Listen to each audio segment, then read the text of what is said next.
What if I told you not every Marvel death is tragic? Sure, we all cried when Tony Stark snapped his fingers, when Natasha sacrificed herself on Vormir, or when Spider-Man begged not to go. But not all MCU deaths left us in tears. Some were satisfying, some were forgettable, and some even made us say, finally, good riddance. Today, we're counting down the 10 least sad deaths in the MCU. Let's start with number 10. 10. Thanos' first death. Thanos is one of Marvel's greatest villains, but his first death wasn't tragic, it was pure satisfaction. In Endgame's opening act, the Avengers tracked him down on his farm after Infinity War's devastating snap, but instead of answers, they found a weakened Titan who had destroyed the Infinity Stones. Thor, drowning in guilt, didn't hesitate. He swung Stormbreaker and decapitated him. This wasn't sad. It was shocking, cathartic, and a release of rage fans had been holding since watching half the universe vanish. Thor's "I went for the head" wasn't tragic, it was justice. 9. MODOK is one of Marvel Comics' most bizarre and feared villains, but in the MCU, he was turned into a walking meme.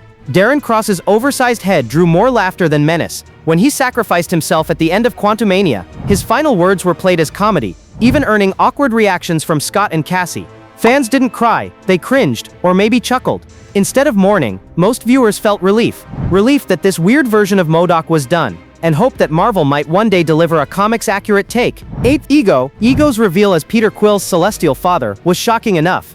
But when he casually admitted he gave Peter's mother the brain tumor that killed her, any chance of sympathy evaporated. From that moment on, his death was inevitable, and deserved. Watching Peter and the Guardians team up to take him down was cathartic. Instead of tears, audiences felt satisfaction. Ego wasn't just another villain. He was a manipulator, an abuser, and ultimately the man responsible for Peter's greatest trauma. His end wasn't tragic, it was justice served. 7. Maria Hill. Now here's a tricky one. Maria Hill had been around since the Avengers in 2012, always at Nick Fury's side. She was smart, capable, and loyal. Her death should have been devastating. Instead, Secret Invasion killed her off in Episode 1, quickly, unceremoniously, and without payoff. Gravik, disguised as Nick Fury, shot her dead. That was it. Fans weren't crying, they were angry. Angry that Hill, a decade-long character, was wasted for shock value. This wasn't sad, it was disappointing. A prime example of how poor writing can rob a character of their impact. 6. Dreykov. If there was ever a character nobody felt bad for, it was Dreykov, the sadistic mastermind behind the Red Room. He stole little girls, brainwashed them, and turned them into assassins. He even turned his own daughter into a weapon.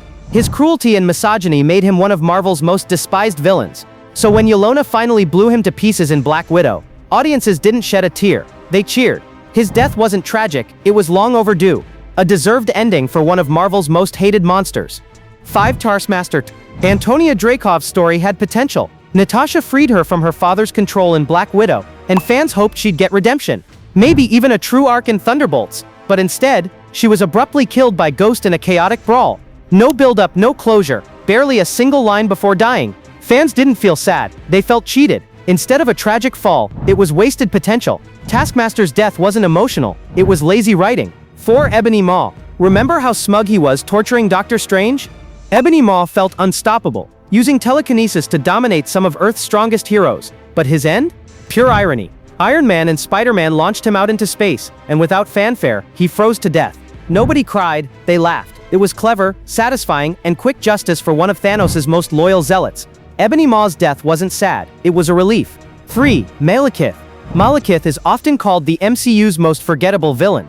Despite being played by Christopher Eccleston, he had almost no personality, motivation, or screen presence. When he was crushed by his own ship at the end of Thor: The Dark World, the reaction wasn't sadness, it was indifference. Compared to villains like Loki or Gore, Malekith was bland. His death wasn't a tragedy, it was the end of one of Marvel's weakest antagonists. 2. Aldrich Killian. Killian started out sympathetic, a lonely, awkward scientist dismissed by Tony Stark. But by the end of Iron Man 3, he was a full-blown villain, reveling in destruction. He embraced the title of the Mandarin, mocked Stark, and showed no remorse. His fiery death at Pepper Potts' hands wasn't sad, it was justice. Fans didn't grieve Killian, they applauded Pepper's badass moment. His end felt like comeuppance, not tragedy. 1. Doctor Strange. The snap was devastating. Watching Bucky, Groot, and especially Spider-Man vanish broke hearts everywhere. But Strange's death? It felt different, calm, stoic, almost hopeful. He had already given Thanos the Time Stone, hinting he'd seen the one path to victory. So when Strange turned to dust, it didn't feel like the end. It felt like part of the plan. And Endgame proved him right. His death wasn't tragic, it was destiny. So here's the big question. Which MCU death did you feel the least sad about?